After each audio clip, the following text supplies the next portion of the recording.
Hey, I'm Mia. Funny how family can feel like both a blessing and a burden, right? They say blood is thicker than water, but sometimes I wonder if mine was ever really there for me or if I was just the afterthought they never quite managed to erase. Last Sunday, I stood on my parents' doorstep, a warm tray of freshly baked cranberry orange scones in my hands, the kind Mom used to make when I was a kid. The morning air was sharp, the sun peeking through leafless branches as if unsure whether to fully commit to the day. I took a deep breath, straightened the scarf around my neck, and forced a smile. This time would be different, I told myself. I'd make them see me, finally. When I stepped inside, the familiar smell of polished wood and overpriced lavender candles hit me. The faint clinking of wine glasses echoed from the dining room.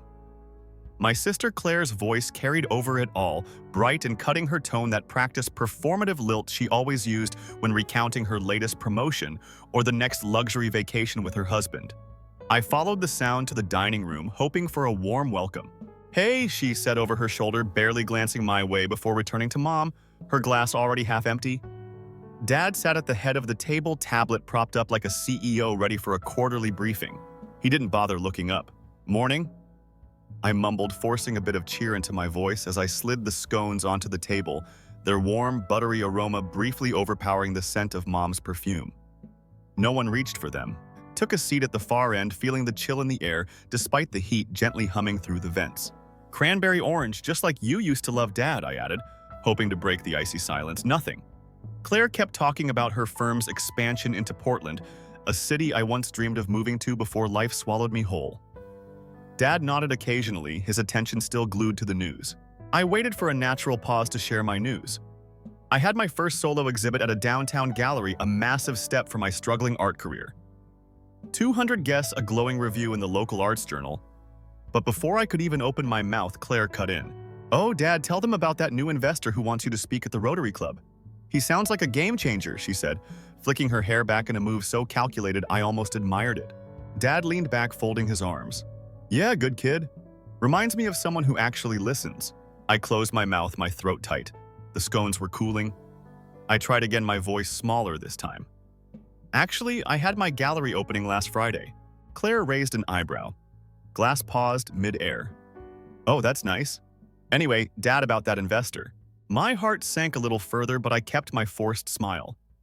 Mom finally glanced over, her eyes, sharp, lips thin.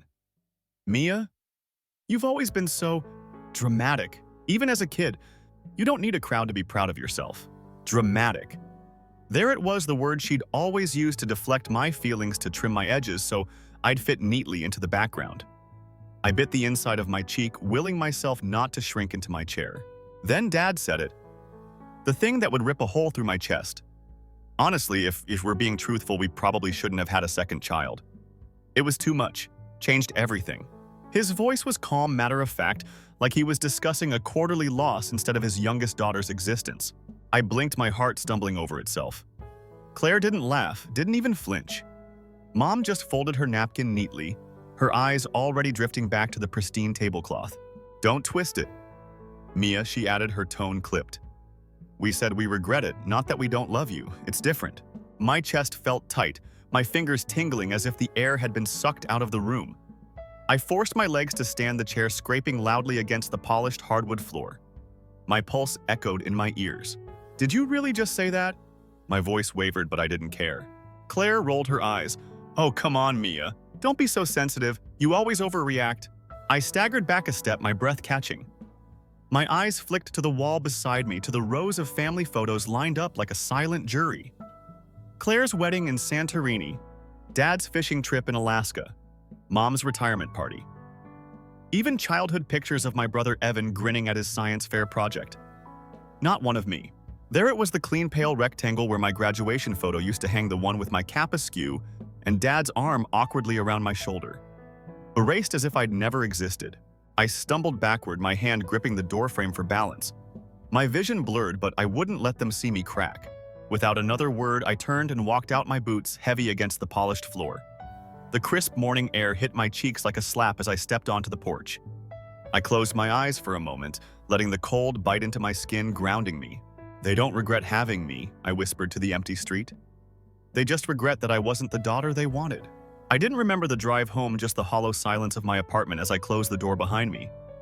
I dropped the scarf on the hook, my fingers still trembling, and collapsed onto the couch.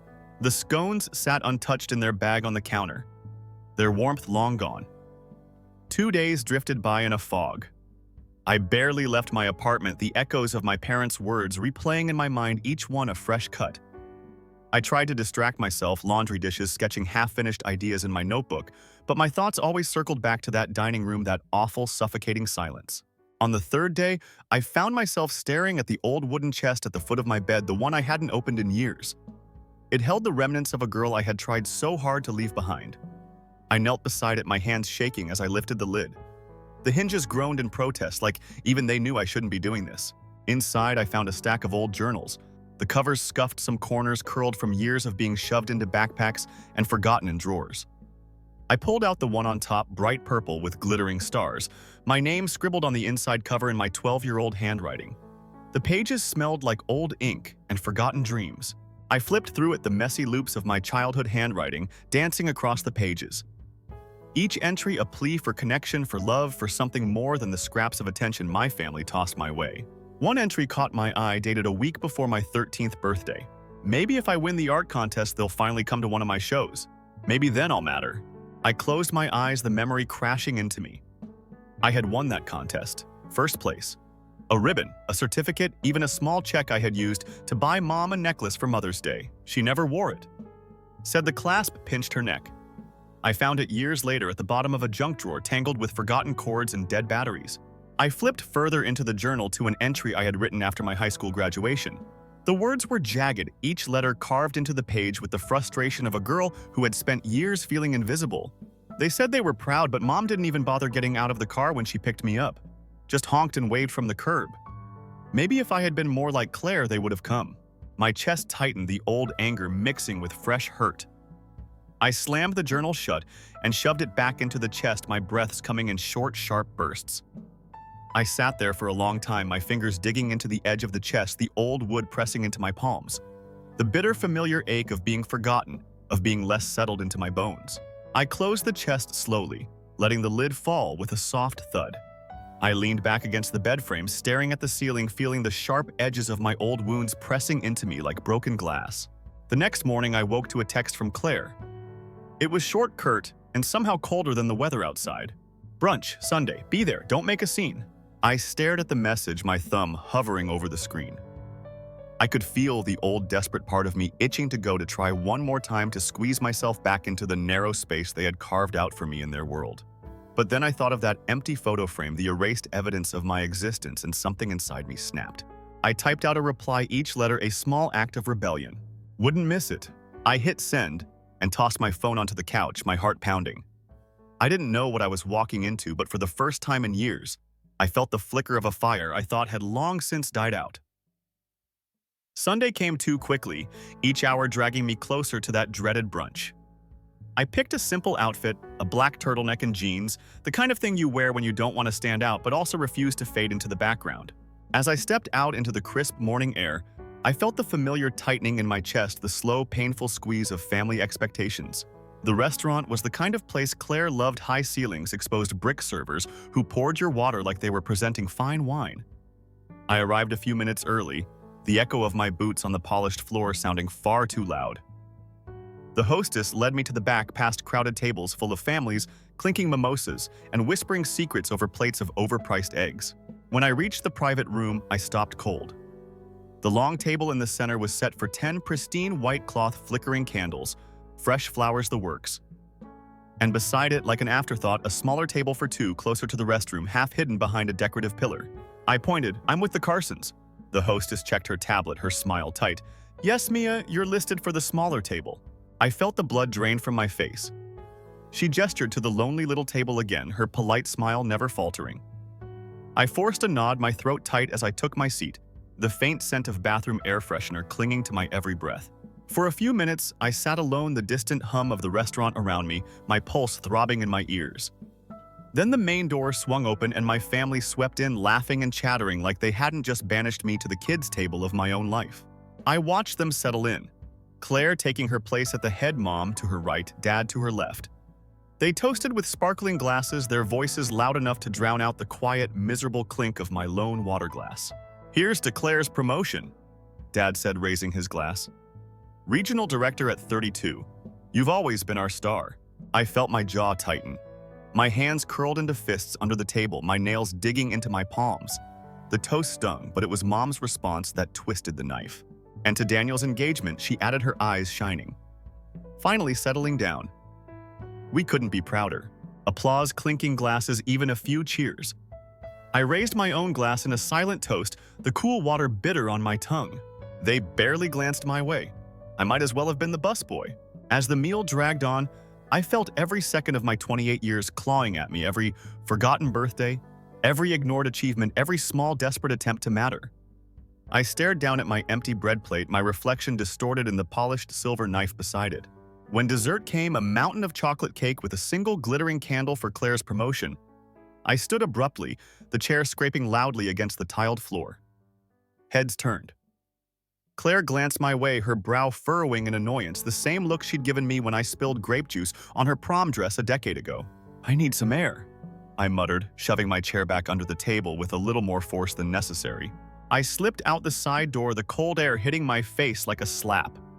I stumbled to the sidewalk, my breath coming in sharp, uneven bursts. My fingers trembled as I pulled my phone from my pocket, the screen bright in the harsh winter sun. I opened my messages, scrolled to the one person who had always seen me even when I was invisible. My best friend, Nora. They put me at the kids' table. I hit send, my heart hammering. The reply came almost immediately. "Are you serious? Want me to come crash it? I'll bring a blowhorn." I let out a bitter, breathless laugh, the cold air burning my lungs. "Not worth it, but thanks." I stood there, the wind tugging at my hair, my breath fogging in front of me, the echo of my family's laughter seeping through the restaurant's frosted windows. I felt the weight of my phone in my hand, my thumb hovering over the call button for a long moment. Then I slipped it back into my pocket and turned away, my boots crunching on the icy sidewalk. As I reached the corner, my phone buzzed again. Another message from Nora. "You're worth more than they'll ever admit. Remember that." I closed my eyes, the words settling into my bones, filling the empty spaces my family had carved out over the years. I straightened my breath, steadying my steps, growing firmer. They had made me small, but they hadn't erased me. Not yet. I spent the rest of that Sunday curled up on my couch, my scarf still looped loosely around my neck. Its soft fabric a small comfort against the raw, open wound my family had just ripped back open. I tried to distract myself, flicking through streaming channels, scrolling through old texts, but my mind kept snapping back to that tiny table by the bathroom, to their cheers and clinking glasses echoing in my head like a cruel, endless loop. Monday morning crept in gray and cold, the kind that clings to your bones and makes everything feel heavier. I pulled myself out of bed, threw on the same jeans from the day before, and stumbled into the kitchen, the smell of stale coffee from yesterday's pot clinging to the air. As I reached for my mug, my phone buzzed on the counter. A message. I grabbed it, my stomach tightening at the sight of Claire's name on the screen. "Mom said you left early. Don't take it personally. You always get too emotional at these things. Try to relax, okay?" I stared at the words, my grip tightening on the phone until my knuckles turned white. Too emotional. Relax. Like I was a child having a tantrum. Like I hadn't just watched my own family shove me into the corner of their lives without a second thought. I set the phone down, my heart pounding.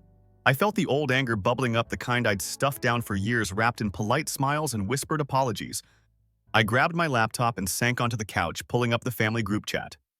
Scrolling back through the months of party invites, vacation photos, and inside jokes that never included me, I felt the familiar sting of being the outsider in my own family.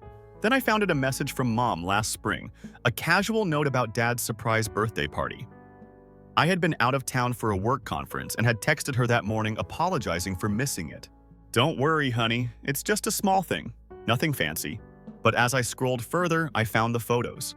Claire's perfectly lit Instagram posts, champagne flutes clinking, Dad blowing out the candles on a custom cake, Mom beaming at the head of a table packed with family, a table I hadn't even known was set.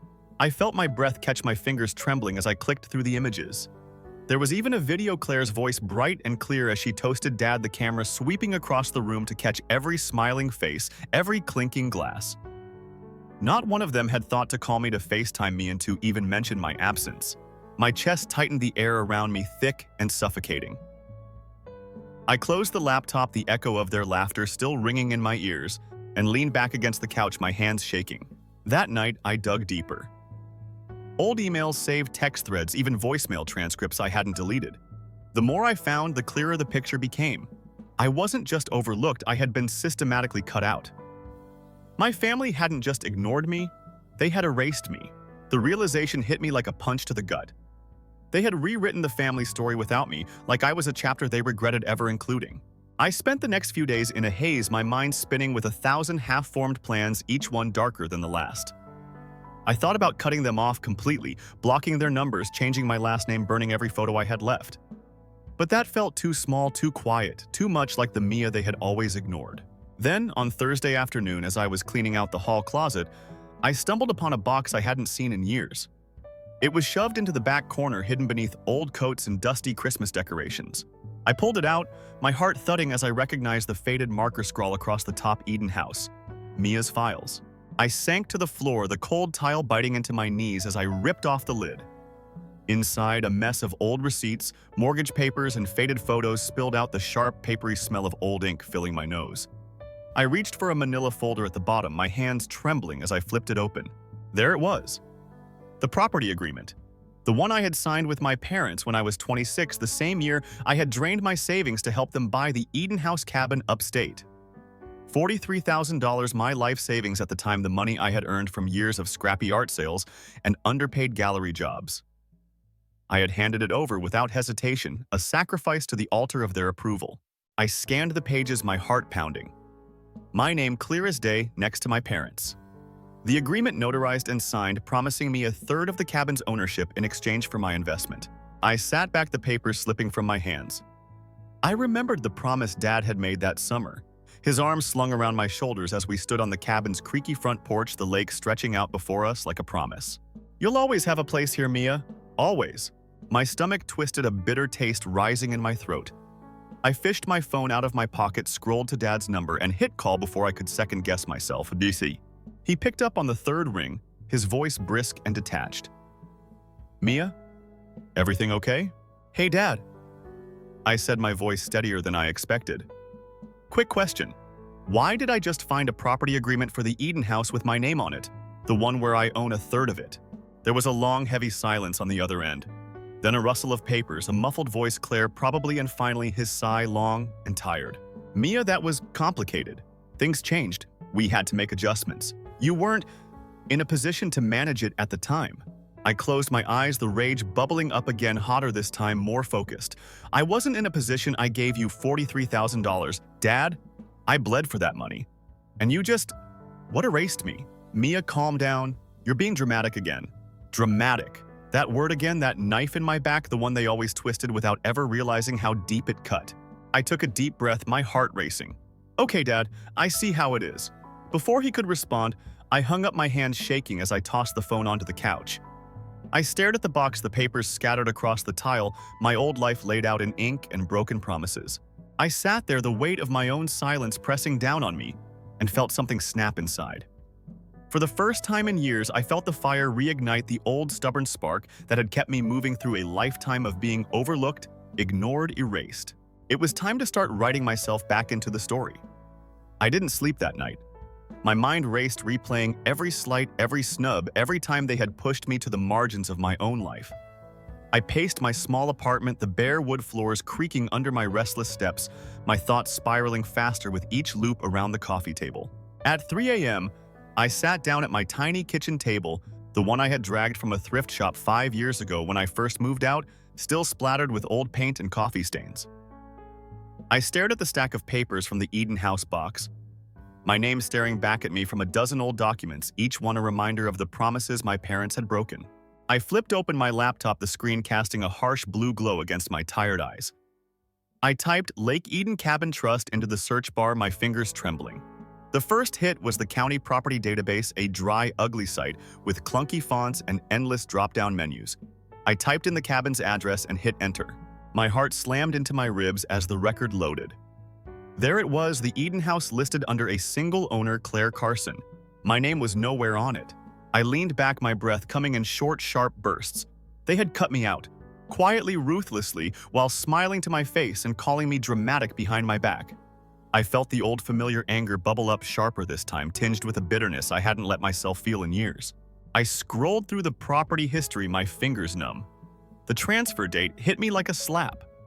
June 2021. The summer after my car accident, when I had spent 3 weeks in the hospital. My body broke in my mind a fog of painkillers and morphine. The summer I had begged my family to visit to sit beside my hospital bed to remind me that I still mattered. I slammed the laptop shut, my pulse thundering in my ears. They had erased me, while I lay helpless while I clung to life with trembling hands. I felt something crack deep inside the last fragile thread of loyalty I had clung to, snapping with an audible final shatter. I pushed myself up from the table, my chair screeching against the floor. I grabbed my phone, my fingers moving on instinct, and dialed the number for Mr. Halverson, the family's old lawyer. The one Dad had always joked was more of a family member than I'd ever been. It rang twice before his gravelly, sleep-heavy voice came through the line. "Hello, Mr. Halverson, it's Mia." "Mia Carson, I need to ask you something." A pause, the sound of sheets rustling, a bedside lamp clicking on.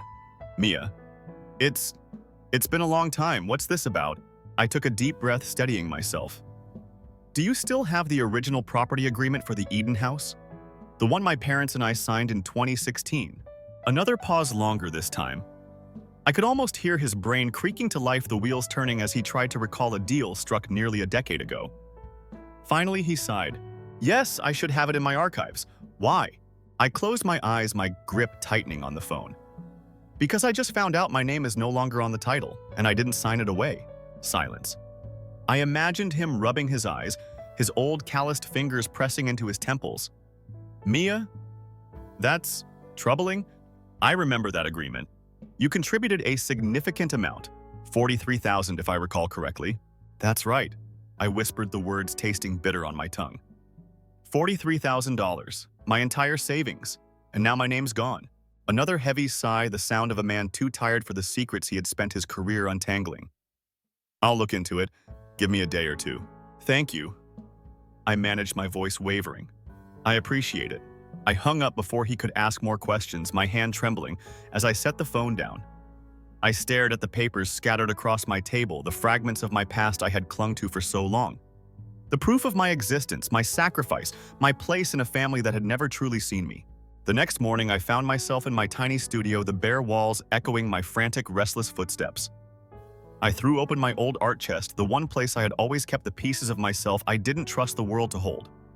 I pulled out old sketches, charcoal-streaked notebooks, crumpled receipts from long-forgotten gallery shows. At the bottom, under a stack of canvases, I found it. The framed photo of me at 23, paint on my cheeks, my hair a wild mess, my eyes bright with the reckless, naive hope of someone who hadn't yet learned to fear betrayal. I clutched the frame to my chest, my breath coming in short, shallow gasps. I remembered that version of myself, the girl who had stood on a rickety ladder in a rented studio, splattering paint across the walls, laughing as she built a life out of broken brushes and cheap wine. The girl who had believed her family would always be there, even when the rest of the world looked away. I set the frame down, my fingers trembling, and reached for my laptop again. I pulled up my email, my fingers moving quickly over the keys as I typed a message to Mr. Halverson, each word a small, sharp blade. Subject: Eden House. Title discrepancy. Mr. Halverson. Following up on our conversation last night, please send me a copy of the original property agreement as soon as possible. I have a feeling this is going to get messy and I want to be prepared. Thank you for your help, Mia. I hit send, my heart pounding. I leaned back in my chair, the old wood creaking beneath me, and stared at the framed photo beside me. They had erased me, but they hadn't broken me. Not yet. 2 days later, I got the call. I had just finished my third cup of bitter, too strong coffee, my mind frayed from lack of sleep and too many spiraling thoughts, when Mr. Halverson's name lit up my phone screen. I took a deep breath, hit accept, and braced myself. "Mia," his voice crackled through the line, rough and urgent. "I found it. The original property agreement. You're right. Your name is on it, plain as day, alongside your parents'. I've also pulled the title transfer records. It's not good." I clenched my jaw, the phone slick in my sweaty hand. "What do you mean?" He hesitated, his breath a slow, crackling sigh. "Your parents signed a title amendment in the summer of 2021. It removed your name entirely, transferring full ownership to Claire. It's notarized, dated, and processed while you were in the hospital. My head spun. I closed my eyes, the walls of my apartment seeming to tilt around me. But I never signed anything. I never agreed to that. How is that even possible? Another pause, the kind that tells you the news is only going to get worse. They filed a power of attorney document, Mia, dated 2 weeks before your accident. It gave them full control over your financial and legal affairs while you were incapacitated. They claimed it was for your own protection to manage your bills while you recovered. I felt my knees go weak. I stumbled back, collapsing onto my couch, the old cushions swallowing my weight. They stole my home. They stole my savings. I'm so sorry, Mia, he said quietly. But I need to be honest. Legally, they had the right, at least on paper. But morally, ethically, this is a gross betrayal of your trust. I felt the tears coming hot and sharp, but I bit them back, my fists clenching until my nails dug into my palms. Thank you, Mr. Halverson. I appreciate you looking into this. Mia, he said, his voice softening the sound of an old man who had seen too many family betrayals, too many shattered lives. You have options. You can fight this. I can help you. I managed a shaky nod even though he couldn't see me. I'll think about it. Thank you. I hung up my phone, slipping from my fingers onto the couch. I sat there for a long time, staring at the wall, my thoughts a tangled, seething mass of rage and betrayal. They had stolen from me, lied to me, cut me out of my own life while I lay broken in a hospital bed, clinging to the hope that my family still cared, still saw me, still loved me. I felt the old familiar anger rise up hotter this time, sharper, tinged with the bitterness of too many swallowed screams and too many quiet retreats. I stood, my legs shaking, and crossed the room to my dresser. I yanked open the bottom drawer, my fingers digging through the old notebooks and crumpled sketch pads until I found it. The journal I had kept during my recovery, its pages filled with the messy, desperate scribbles of a woman trying to claw her way back to life. I flipped it open, my breath catching as I found the entry I had written on my first night home from the hospital. I will rebuild. I will come back stronger. I will make them see me. I closed the journal, my fingers trembling. I grabbed my laptop, flipped it open, and pulled up my email again. My fingers flew over the keys, each tap a small act of defiance. Subject: legal consultation. Property dispute. Mr. Halverson. Thank you for your help. I've made my decision. I want to fight this. Please advise me on the next steps. I will not let them erase me. Best, Mia. I hit send, my pulse pounding in my ears. I leaned back, my head thudding against the back of the couch, my breath coming in short, sharp bursts. I felt the old fire, the stubborn, unbreakable spark of the girl I had once been, flicker to life inside me. The next few days were a blur of legal documents, notarized letters, and late-night phone calls. I pored over the original property agreement, highlighted every clause that proved my ownership, gathered old emails and text messages that confirmed my contribution. I documented every deposit, every receipt, every faded memory of the sacrifices I had made for that cabin, for the family I had tried so hard to hold together. Finally, I was ready. I drove to my parents' house that Saturday, the winter sun low in the sky, the air sharp and brittle. My fingers clenched around the steering wheel, my heart a tight, thudding knot in my chest.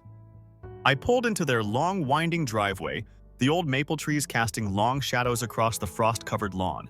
I grabbed the folder from the passenger seat, my fingers numb with cold and fear. I climbed the front steps, my boots thudding against the wood, each step a small, defiant victory. I rang the doorbell, my breath fogging in the crisp air. My mother opened the door, her eyes widening in surprise. Mia, what are you doing here? I held up the folder, my grip tight, my heart hammering. We need to talk. She stepped back, her eyes flicking over my face, her mouth tightening into a thin line. I pushed past her, stepping into the warm, over-scented foyer, the air thick with the cloying scent of lavender and polished wood. My father appeared in the doorway to the living room, his eyes narrowing as he took in my clenched jaw, the folder in my hand, the wild, unbroken fire in my eyes. "What's this about, Mia?" he asked, his voice sharp, his gaze flicking nervously to my mother. I took a deep breath, feeling the heat of my own fury radiating through my bones. I set the folder down on the polished oak side table, my fingers trembling as I flipped it open, the documents spilling out like the contents of a long-buried grave. "This," I said, my voice low, steady, every word ablaze about the cabin, the one you stole from me. I watched their faces pale, their eyes widening, their confident, practiced smiles slipping for the first time in years. I leaned in, my voice dropping to a whisper, sharp and cold. "You tried to erase me. You tried to write me out of my own life. But I'm still here. And I'm done being invisible. I straightened my heart, pounding my breath, coming in short, sharp bursts.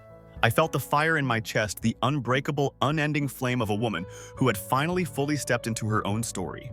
I turned and walked out, my boots echoing against the polished floors, my shadow stretching long and defiant behind me.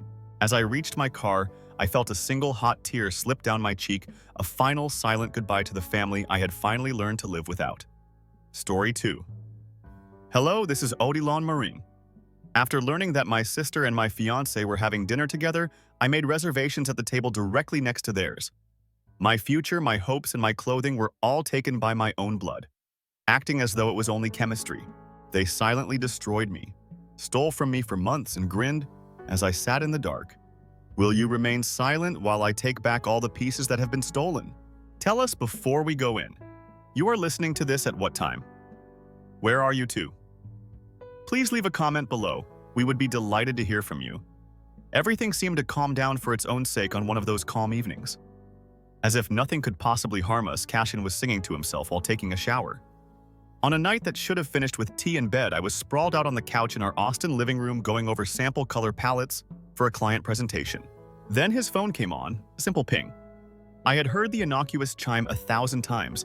I didn't intend to glance. I swear I didn't. But the screen was facing me, and curiosity, no something deeper, made me glance. Aria Friday. Private booth. She'll love it. I blinked.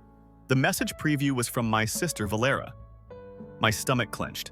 My first thought was that must be a mistake, but it wasn't. The sender ID was clear and the tone too familiar. Private booth at Aria. That wasn't a place you went with coworkers or for casual dinners. It was where Cashin took me on our first anniversary. I sat frozen for a bit. Then my hand moved on its own, reaching for his phone like it belonged to me. I hesitated. I wasn't someone who snooped, but something about that message, it wasn't curiosity, it was instinct, the passcode. Still our anniversary. I wanted to laugh. The screen unlocked, and I entered into a strange realm. Their thread wasn't simply messages. It was a gradual unfolding treachery. They had dinner reservations within jokes, references to incidents that had happened while I believed Cashin was working late or out of town for a conference. And then, the photo Valera wearing the outfit. My dress. The one I had carefully picked for our engagement shoot. The one I let her borrow last month since she had a charity event and nothing suitable to wear, the same outfit she'd scoffed at before mocking. It's cute, kind of modest for me though. There she stood, standing in that same outfit, one shoulder slightly off, a hand on her hip like she owned it. Or maybe like she just claimed something more than fabric. I looked at the image for what felt like hours. I wasn't simply looking at infidelity, I was looking at erasure. My sister had taken something sacred and made it hers, my fiancé, my outfit, my place. I didn't weep, I didn't hurl his phone across the room, I didn't shout. I placed the phone precisely where I found it. Then I walked calm and steady to the kitchen, poured a glass of water with hands that should have been shaking. They weren't. It's strange how treachery doesn't hit like lightning. It pours in like cold. I grabbed my own phone and texted Elias as soon as the water hit my lips. Are you awake? In less than a minute, he responded. Always for you, Elias, my closest companion, my former partner. The only one who has ever witnessed the full extent of Valoria's harm and described it as such. I have to reserve a table for supper. When he picked up, I spoke steadily. Friday night, clinical Aria. After a pause, they were next to them. Indeed. Surprisingly, the mattress was accommodating. I didn't have to lie or beg. I only mentioned that I needed a private meal for work-related reasons, maybe close to another gathering. He pledged to keep it private. After finishing that, I just stood still in the middle of the kitchen. The faint sound of the upstairs shower and the soft hum of the refrigerator. All of this left me feeling as though nothing was possible. However, it was. I strolled back to the hallway after turning off the kitchen light. Cassian had yet to get out of the shower. Rather than retiring to bed, I sneaked into my home office, sat at the antique wooden desk that belonged to my father, opened the navy leather journal that I hadn't looked at since the beginning of the year, and scribbled one phrase in strong black ink on a new page. After that, it was emphasized 3 times.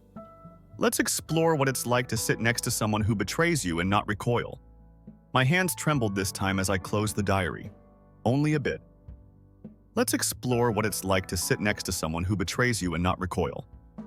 I had been thinking about that statement for the last 3 days. I murmured it on the way to work and repeated it while brushing my teeth. I repeatedly wrote that in my diary almost as a mantra that I needed to believe but didn't yet. Friday arrived quickly. Too quick. I arrived at Aria by 6:30. I had never seen the room so quiet and dimly lighted, as if it sensed a serious situation was about to start. The maitress gave me the type of look you save for regulars who bring drama and leave a good tip. As asked, he gave a covert nod and pointed to the corner. "Miss Marin, table 12, your visitor has shown up." Visitor? Elias was sitting when I turned around. White shirt, navy blazer, no tie, as calm as ever. "Did you really think I would leave you to deal with this alone?" he remarked, smiling softly as he stood up. He extended his hand. I accepted it. His hold was solid, warm, and just long enough to give the impression that we were something more to anyone who happened to be looking, which they would be shortly. As if we were going on a first date, he pulled out my chair. I sat quietly as I pressed my dress's fabric smooth. A black sheath that fit. Strong, yet not ostentatious. Velour wouldn't be caught dead in that type of stuff. I had my wine ready, crisp, dry white. I took a leisurely drink, allowing the cold taste to calm me down. Elias leaned closer. "Are you certain you want to attend this?" "Since she wore my dress, I've been certain," I answered. Cashin entered at 7:12. Trying not to be too apparent, he looked around the room as if he was expecting someone he knew. Hairdo. The same way I used to touch it with my fingertips. When he was anxious, he had the same little hunch in his shoulders. From 10 feet away, I observed everything. Valera came next, and she entered as she usually did. Confident, her hair is brushed up and she smiles as if she has never heard a soul before. My naked stilettos were on her. I had lent her the Louboutins for a dinner with a client. It was 6 months ago. They were never given back. She claimed to have laughed at something Cashin said, just like so many other parts of me that she had blatantly taken. Like a pair who had practiced this moment together, they slid into the booth on the same side. "God," Elias mumbled to himself. "They appear practiced." I didn't respond. I had been too preoccupied to learn every nuance of their body language. His hand hovered close to her thigh as hers fell toward him. I stood up after swirling my wine. I didn't let Elias stop me. I pretended to go to the bathroom and took the detour past the booth. I turned to face them as I came back. Valera was the first to notice me. She stopped. In real time, her smile fell apart. Then Cassian turned. In fact, his mouth fell open. Calm as ever, I stopped next to their stand. I didn't even falter in my voice. "Valera," I said with ease, "I think you recall Elias." Elias nodded courteously as he stood behind me like a quiet rock. He didn't grin, not necessary. Valor's lips parted, then closed. Cash seems to want to sink into the ground. "How about you?" I looked over at him. "I have faith in God. Everything is visible to me." Odilon blinked at the cash. "What is this? Tell me, please." I tilted my head in agreement. "Dinner is the only reason I'm here, similar to you." They remained still, remained silent. Valera was the first to glance down as if the tiled floor would save her. The maitre d', who had been observing from a courteous distance, turned to face me. "Are these two tables able to be pushed together?" I inquired. I have a smooth voice. Let's have a discussion. Without a single query, the maitress nodded quietly and pushed the tables together. As our corners blended together, there was just the subtle shuffle of linen and the clink of cutlery. Cash Elias settled in next to me once again, and she sat rigidly across the floor from him, her arms clasped firmly in her lap. Nobody said anything for a long time. It wasn't simply silence at the table. It was oppressive. Cassian made the initial attempt. He did, of course. "It isn't what you believe." His voice trembled as he started. "I promise Odilon I was going to speak with you. It was never our intention." "Don't," I gently interrupted. "Please don't change the time frame just to make me feel better." Valera placed one leg over the other and exhaled slowly. "This has nothing to do with treachery," she remarked. "We couldn't overlook the link here. It simply occurred." "A link?" I cocked my head. "Do you call that forwarding him? I booked a restaurant for our anniversary, right?" Cassian moved about in his chair. Valorous jerked her jaw. Elias didn't say anything, but the slight touch of his thumb on my knuckles under the table was enough to anchor me. "You did not experience love," I remarked, giving them each a direct look. "You practiced this falsehood without me." Valeria gave a snort. "Odilon, hurry up. You never really had him. You as well. Did you play house?" "Yes. However, you were never far from the door." I could have fallen for the trick, but I chose not to. Rather, I relaxed as though we were having a conversation over breakfast on Sunday. "Additionally, you've always confused winning with stealing. That pattern keeps coming back, which is funny." Her smile broke. "You've always exaggerated things, even throughout our adolescence. Do you recall the art competition? You pretended that it was a war crime to lose that picture place?" I gasped. "I didn't lose, therefore."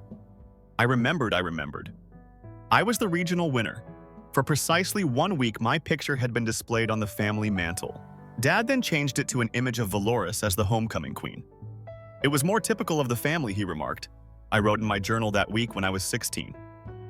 "I'm the backdrop, I suppose." The headline is about her, velour. Laura was unaware that I observed that switch or that I sobbed about it for 2 hours in the garage while turning up the radio so no one could hear me. I didn't answer. Then, "No. We're done here," I told the maitre d' after pushing back my chair.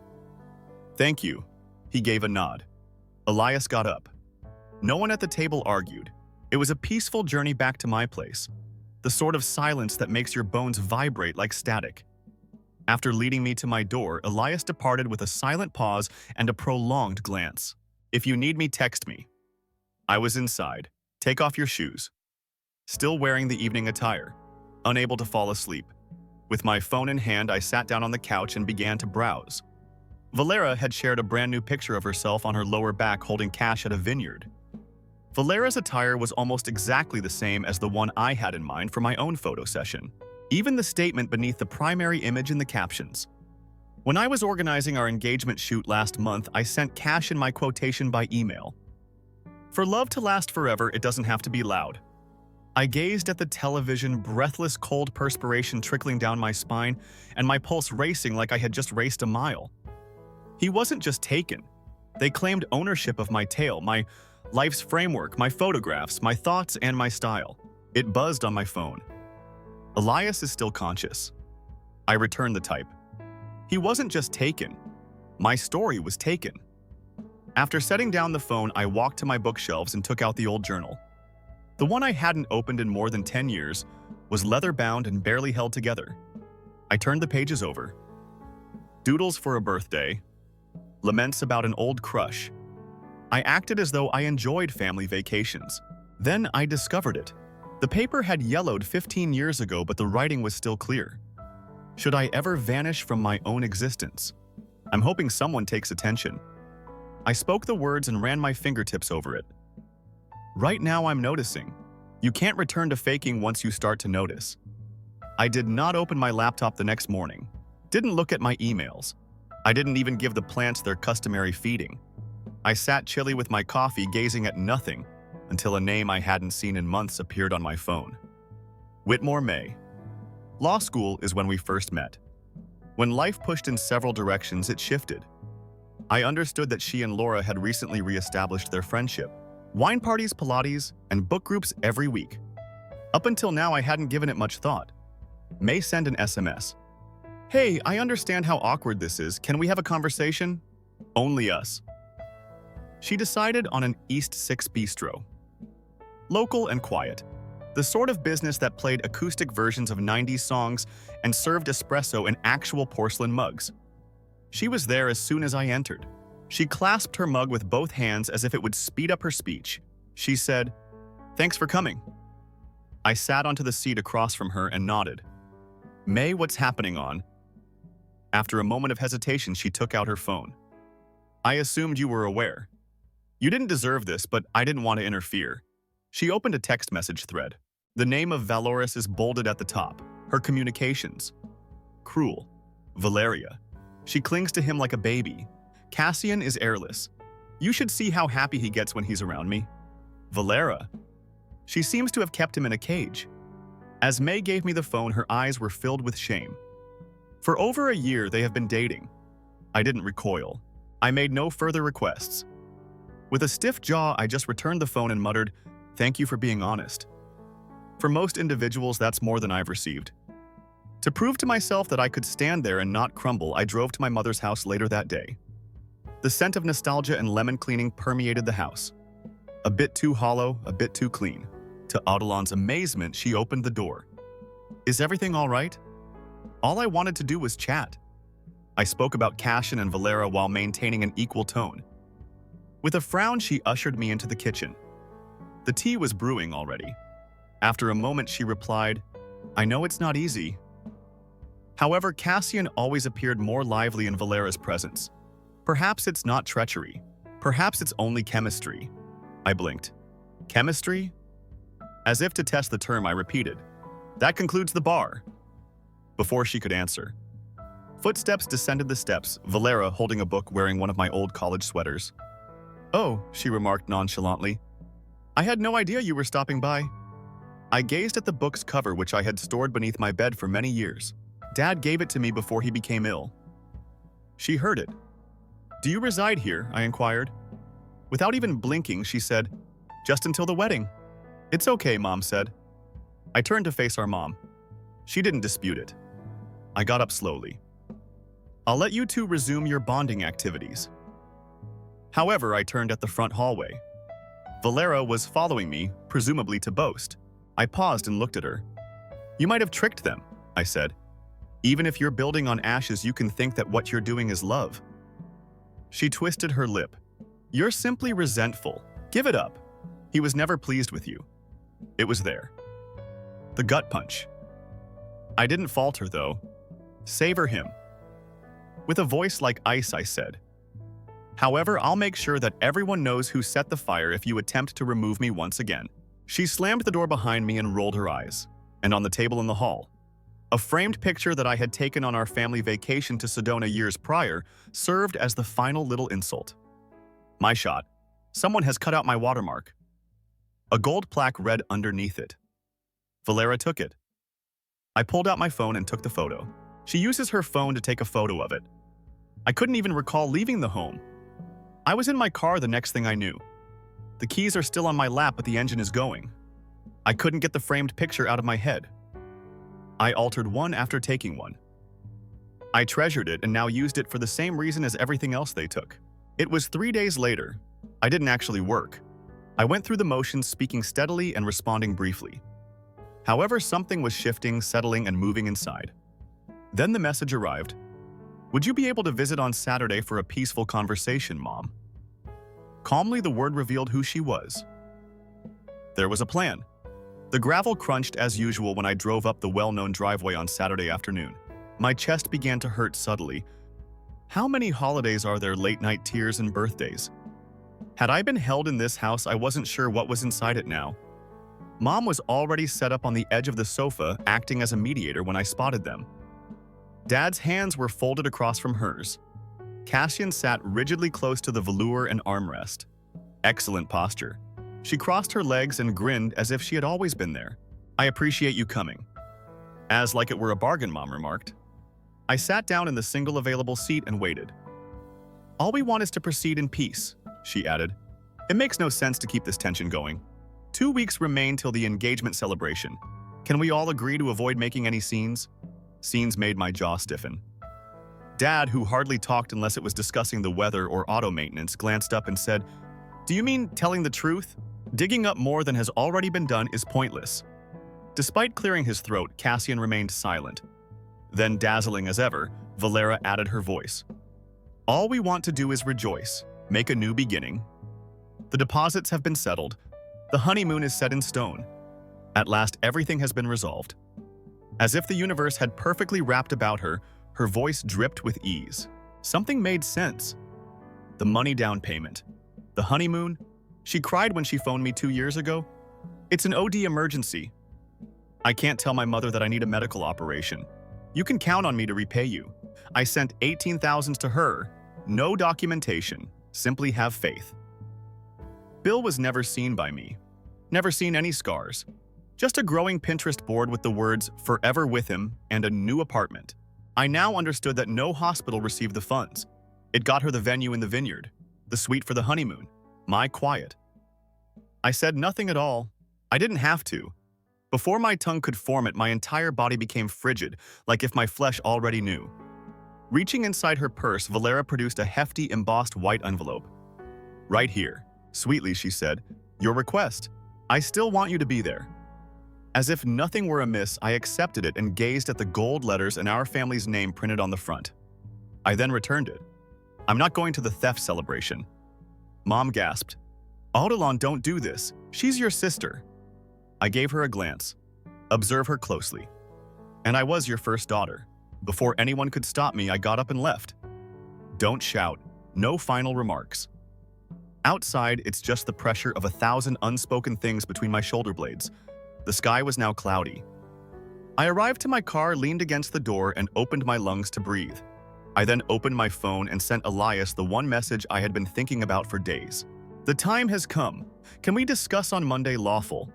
I was sitting in the foyer with a folder by the time Elias opened his office door on Monday morning. It had been days since I'd ventured inside. Neither good morning, nor did he say either. "You appear worn out." He only said, "Come in," nodded and moved aside. The room had a subtle scent of aged coffee and leather. It brought back memories of our time spent studying for the bar test together, which was oddly comforting. Before titles and treachery. Silently, I placed the folder on his desk. "You should see this. They may have used my name." He did not recoil. I just started reading after opening the folder.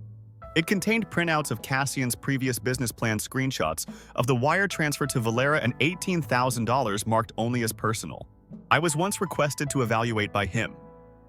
He informed me he was only brainstorming at the time. It had been a blueprint I now recognized. Elias was silent for a few minutes. He took a printed set of LLC paperwork out of a tiny lockable drawer. "Is this a Valora startup?" I gave a nod. "Look at line 14, he added, urging the form in my direction. The first angel investor used a cash and shell management company to register as ONM. Is that you? You were transferred. They used his name to hide it. My throat tightened each breath. Upon closer inspection, I noticed a signature I had previously used on a leasing agreement years prior. It had been lifted. Whispering, I reused it. They started her business with me, and when she no longer needed me, they eliminated me. Elias reclined on his seat. You may file a lawsuit. You would prevail. However, they will portray you as resentful if you do it now. Feeling envious. With money, you'll appear like a betrayed ex. You can catch them off guard if you wait. Once more, he was correct. The following hour was devoted to formulating a plan. Just friction thus far, no lawsuits. To identify any upcoming investments associated with that company name, we generated documentation. He then assisted me in submitting an official notification of gift. Not enough to make headlines just yet, but enough to show up in public records. I left in the middle of the afternoon carrying clarity in one arm and a folder in the other. Just before sunset that night, I made a visit to Valora's boutique. The windows shone brightly. Her name did too. The glass was inscribed with gold letters that seemed to have belonged to her forever. I entered with a scarf that she had loaned me during my time in college. Her assistant's eyes widened as she looked up. Hey, hello. Have you viewed the email? Which email? Our Stripe accounts were placed on hold by the system. The name of an investor has a legal flag attached to it. Yours. The Valera appeared from the rear before I could answer. As soon as she spotted me, her smile vanished. She seems to have witnessed something that she was unaware could bleed. I gave the scarf to her. I thought you would want this returned. She parted her lips, but nothing came out. I moved in close enough for her to be the only one who could hear me. It's funny how individuals may be erased. Their names occasionally recur in bold. After that, I departed. No drama, no scene. Only the quiet of a lady who at last recognized her value. I unlocked my laptop, drank a glass of water, and kicked off my shoes when I got home. The anonymous message then appeared. No profile, no name. A simple direct message, just letting you know. First, they intend to go public. Discredit you before to your legalization. Before I moved, the direct message remained open on my screen for a full minute. No profile photo, no name. It was only a line that struck dry leaves like a match. First, they intend to go public. Discredit you before to your legalization.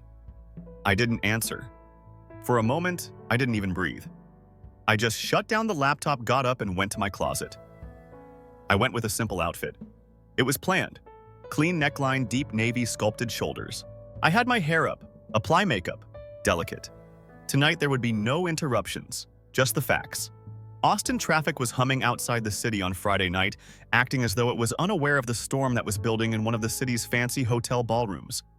Despite being uninvited, I arrived early with confidence. I was not stopped at the door. It's funny how people think you belong when you appear to fit in on the inside. Ambition perfume and carefully manicured grins filled the air. People say authenticity and mean angle at this type of networking event. I let my eyes to adjust before taking a glass of sparkling water from a passing tray. There she was, Valera in the warm spotlight on stage. She spoke in a clear, practiced voice. So I started from the beginning. No shortcuts, just hard work, vision, and the right individuals who had faith in me. Cheers. There's a dramatic pause.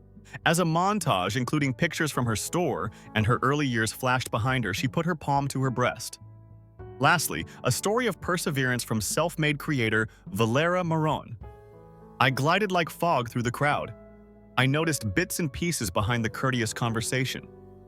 After the split, Cassian said his ex went into a downward spiral. It seems that she is now causing them problems.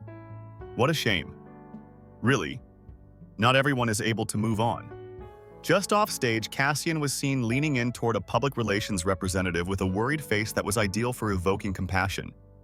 She is brittle, he spoke in a breathy, low voice. She is making stuff up, but we didn't want to say anything earlier. All we've ever done is wish her peace. I might have let out a scream. I could have snatched up a microphone and ripped their falsehoods apart, but I chose not to. Instead, when the microphone concluded Valera's section, I moved stealthily near the front. Finally, before we wrap up, a particular thanks to Odell and Marin, among others who have contributed to the advancement of women in leadership. I gave a few courteous claps and a few perplexed looks. With a little smile, I accepted the microphone and raised my phone. I think stories are important, I remarked. The ones where someone is written out and then writes back, and in particular, I give the screen a tap. They heard Cassian's voice over the ballroom speakers. Previously, we were reluctant to speak, but she is unstable. We didn't talk because we were in love. Whispers. The chairs moved. Glasses stopped in mid-stride. I then tapped once more. Marin and Company's founding paper. Filed January 3rd, 2022, I said. Odell. Marin was the first investor. I displayed the original marketing presentation and the notarized printout for everyone to see.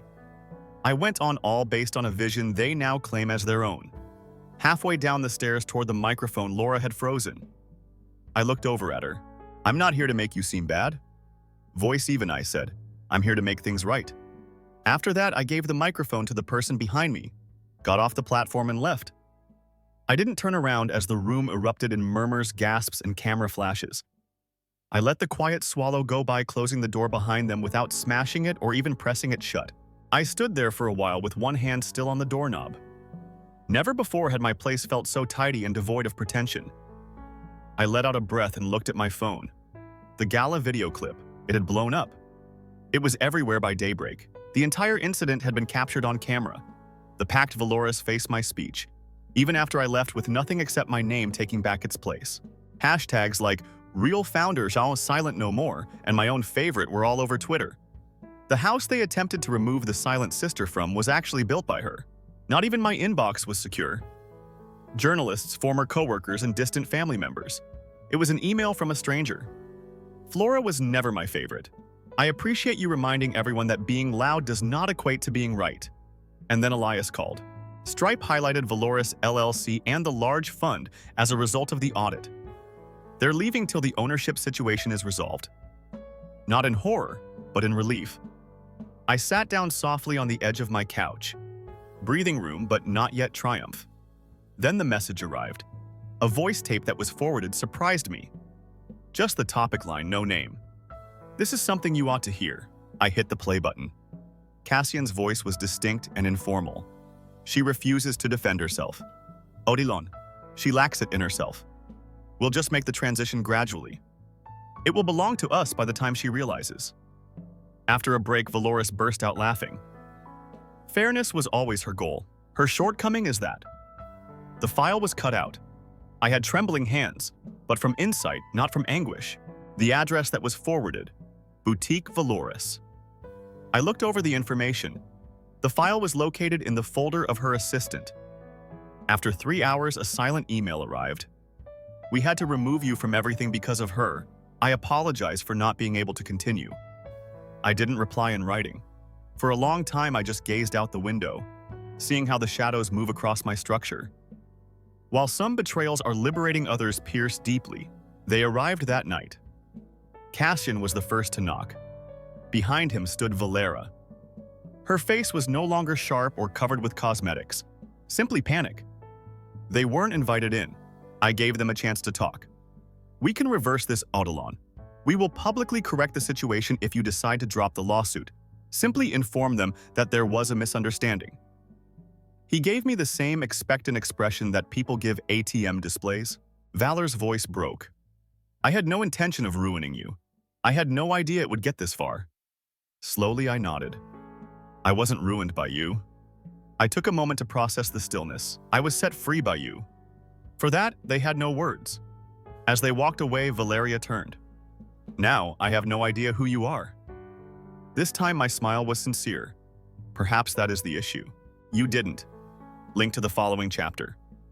Perhaps that is the issue. You didn't. Perhaps that is the issue. You didn't. By the time I shut the door, Valora's voice had hardly diminished. The weight of everything unsaid hung in the air in my flat. I didn't need it lighter, though, for once. Honest, I needed it. A month had passed since the gala and the moment the audience went quiet, and the microphone was taken by the version of myself that they attempted to remove. Silence had changed hands at that period. In the first week, the Valoris brand lost 3 partnerships. Cassian discreetly left his position at the company he co-founded.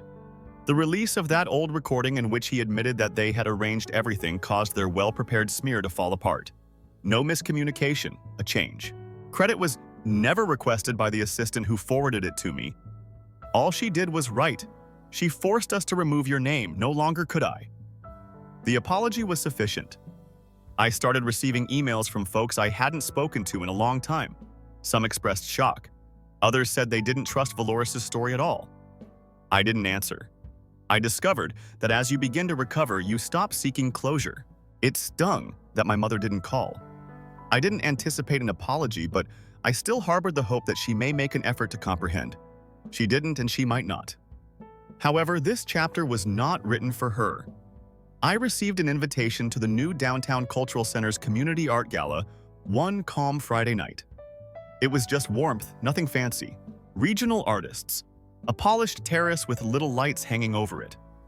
I didn't even know why I went until I arrived close to the buffet table, nestled between a table of scholarship brochures and simple floral arrangements. I witnessed it. One napkin folded into a leaf shape. It was the same form as the dinner table Cassian introduced me to for the first time. Valera has already mocked the same concept. She had mentioned too precious, but that wasn't a joke tonight. It was a signature, a nod. Ilya was a couple of feet away. Silent as ever, arms folded. He gave me a little smile as we looked at each other. He took a drink of something and told them it was your stuff. Amber. That evening, a scholarship was named in my father's honor. I was unaware of those who work behind the scenes until the host read it out loud. I briefly forgot to take a breath. Later, Elias and I strolled along the Colorado River's bank as the throng dispersed and the sky grew darker. "Do you feel better now?" he inquired. I gave a head shake. Not much better, just more precise. I no longer felt the need for vengeance. Something more subdued, sharper, a clear distinction between the person I was and the person I chose not to be. Once more. I informed him that they had written me out, but I didn't vanish. I took up the pen just now. After that, we didn't say much. We didn't have to. When I got home that evening, I framed a picture that a buddy had taken of me on stage in the middle of a sentence at the gala. Straighten your back. I don't hesitate. It wasn't about projecting strength. The goal was to resemble myself once again. I wrote in my journal. They didn't write this conclusion for me, but I did, and that's what makes all the difference. Those who are most afraid of your voice are sometimes the ones who silence you the loudest. And justice isn't always loud. It's just leaving with your reputation untarnished. Has your tale ever needed to be reclaimed? Let me know in the comments, I read all of them.